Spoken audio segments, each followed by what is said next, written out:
Hi everyone, I'm here today to talk to you about all of the books that I've bought recently or been sent for review, plus we have a Christmas present in this pile of books too, and a couple of things that I bought for myself for Christmas, which I think is entirely allowed. The first book that I want to mention, and I'll list them all in the description box, is this one.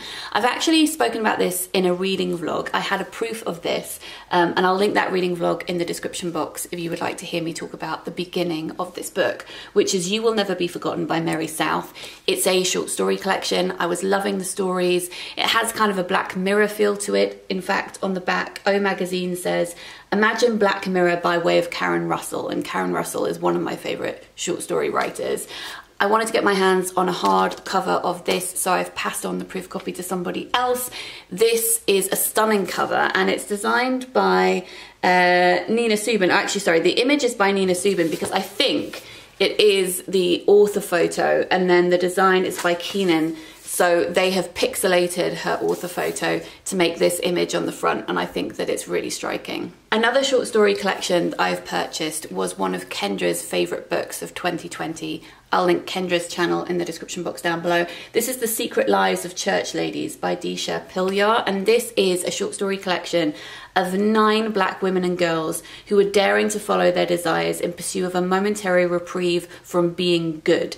The 9 stories in this collection feature 4 generations of characters grappling with who they want to be in the world, caught as they are between the church's double standards and their own needs and passions. I think that sounds brilliant. Favourites videos are very dangerous places to be, aren't they? I watched Matthew's, and this was his favourite short story collection, not just of last year, but ever. I haven't seen many people talk about this book, but whenever it has cropped up, people have seemed to love it. So his video pushed me over the edge. I bought a copy. This is How to Pronounce Knife by Souvankham, Thammavongsa, and this, as I said, is a collection of short stories about an ex-boxer turned nail salon worker who falls for a pair of immaculate hands. A mother and daughter harvesting earthworms in the middle of the night, a country music obsessive housewife who abandons her family for fantasy, and a young girl's love for her father, which transcends language. I bought a copy of this book for Lauren from Lauren in the Books for Christmas, and then I did purchase a copy of it for myself as well. This is published by Daunt. They have quite a few different collections of essays. One that I've read and loved was At the Pond, which was a collection about swimming at the Hampstead Ladies Pond.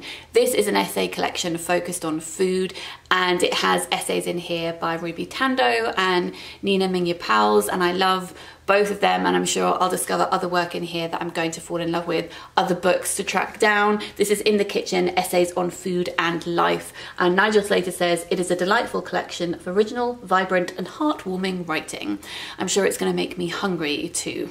A book that's been on my radar, and I'm really not sure how I feel about it, but as you know, I want to read as many books about disability, disfigurement, deafness that I can, especially if they're own voices, and this is own voices, which I didn't realise at first. I think I had assumed it wasn't because it had a quote by R.J. Palacio on, and I was a bit concerned, and I'm still concerned about the way that this is marketed primarily. It has a quote on the, well, let me tell you what it is first. This is El Deafo by Cece Bell. It is a graphic memoir about her growing up deaf, going from a deaf school into a hearing school, and how she adapted to that and was given something called the phonic ear, which was an implant which meant that she could hear, and she felt that that was her superpower. So she's writing about that.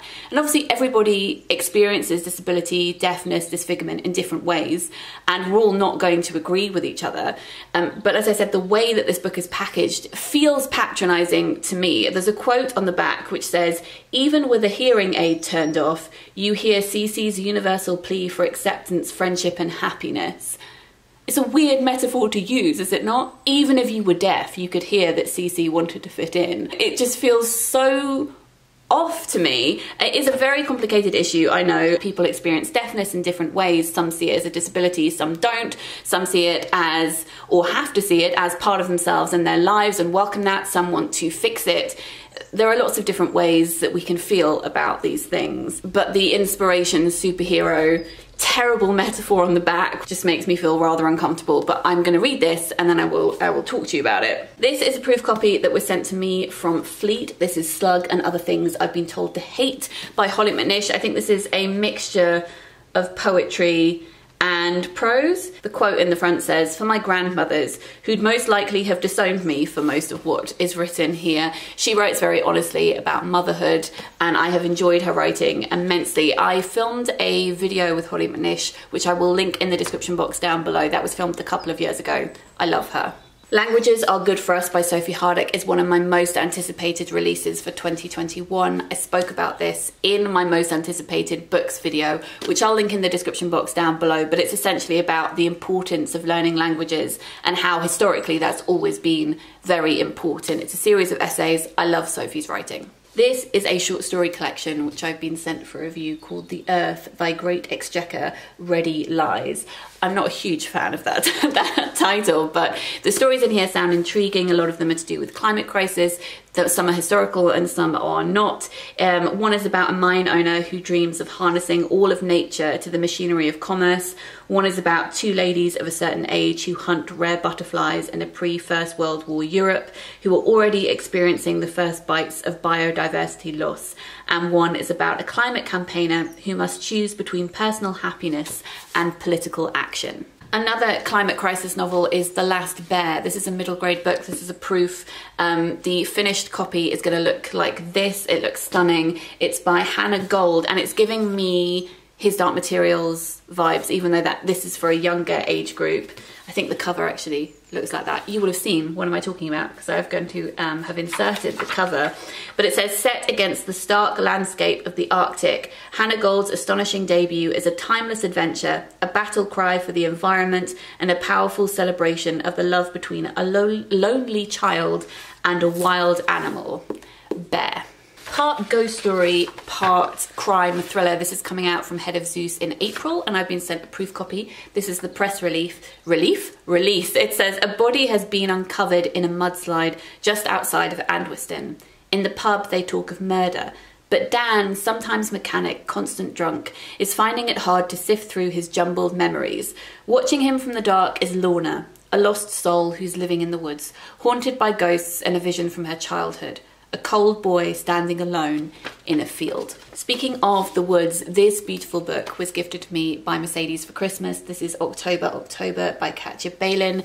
This on the back says, we live in the woods and we are wild. It's about a young girl called October who lives in the woods with her father, and then when she turns 11, she rescues a baby owl. Her father falls out of a tree and is sent to hospital, and the woman who says that she's October's mother comes back. That's all that I need to know, but I don't know if I said this is a middle grade, and it looks stunning. Speaking of Mercedes, I saw that she had read this and it reminded me that I've been meaning to pick it up, but this is Chanel Miller's Know My Name. She is the person who was sexually assaulted by Brock Turner. That was a case that was huge a few years ago. He was only sent to prison for 6 months. The judge was saying it was such a disappointment because he was such a great swimmer and this was ruining his prospects. She's written a book all about that, and by all accounts, the writing is absolutely stunning, and of course this book is extremely important. I'm not often drawn to books like this, but I have a particular soft spot for books set in department stores at Christmas. I think because of the film The Greatest Store, which I loved as a kid. I think you can watch it on YouTube. I don't know if it lives up to my memory of it, but in my head it's perfect. So I saw this being reviewed by several people who also don't often pick up cozy fiction like this, and they adored it. And I thought, you know what, I would quite like to read this at Christmas. So I bought a copy, but then I had such a reading slump over Christmas and I didn't end up reading it, and I'm not sure if I should now keep it until next Christmas. I don't know, maybe I'll want to celebrate Christmas in March when things get, I don't know what the end of that sentence was going to be, but if I ever need Christmas in my life, I have this book that I can pick up, or I can keep it until next December. So this is Someday at Christmas. It's set at a department store, and it says Shel Smith is the most popular makeup artist on the art counter at Duke & Sons, a beautiful albeit old-fashioned department store. But while Shel's love life is looking up now that her longtime crush Nick is back in town and business is booming in the beauty department, the rest of the store is noticeably quiet. So there is some secret thing going on, some kind of scandal, as well as some love and Christmas. I'll give this a go at some point. This is another short story collection that I've been sent for review. This is The Angel Tiger by Barry Sherwood, and it says, a couple's cat leaves offerings of dead birds freighted with mysterious import. A foreign worker helps construct a concert hall that reawakens his musical longings, and a young driver hunts venomous cone snails for a love-lorn researcher. A book that I purchased myself for Christmas is this book from the 1960s called Burmese and Thai Fairy Tales by Eleanor Brockett. It's got some black and white illustrations in, but no colour plates, though with books like this, as I found when working in an antiquarian bookshop, sometimes the colour plates have been removed and the black and white ones are the only ones left, but I don't think that this had any colour plates. Normally they're listed near the frontispiece and only the black and white ones are, so I think this is intact. So I will add this to my fairy tale bookcase. If you would like to see a video where I talk you through my fairy tale collection or watch my series on the history of fairy tales, I'll link both of those things in the description box down below. One of my most anticipated books for 2021 is Life Among the Terranauts by Horrocks. Again, this is a short story collection. It says that it demonstrates all the inventiveness of her first collection, which won her awards. In the Sleep, reprinted from Best American Short Stories, residents of a town in the frigid Midwest decide to hibernate through the bitter winters. In the title story, half a dozen people move into experimental biodomes for a shot in $1 million if they can survive for 2 years. And in Sun City, a young woman meets her grandmother's roommate in the wake of her death and attempts to solve the mystery of whether the two women were lovers. Finally, this is a memoir that I'm really excited to read. It's called Golem Girl. It's about Riva, who is born with spina bifida, and then her exploring that through art as an adult. I read a book last year about cerebral palsy and art, but it was not Own Voices, and it definitely had that othering gaze all wrapped up in there, and it was not what I wanted from that book. And I'm really excited about this one because it's an Own Voices book. It says that Riva was born in 1958. As an adult, she joined a group of artists, writers and performers who are building disability culture. Their work is daring, edgy, funny and dark, and it rejects tropes that define disabled people as pathetic, frightening or worthless. They insist that disability is an opportunity for creativity and resistance. So this is about her experience of that and also her childhood and everything else, and I've heard great things. So those are all the books that I wanted to talk to you about today. As I said, I will list them in the description box down below.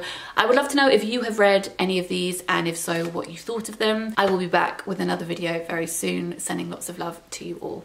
Bye.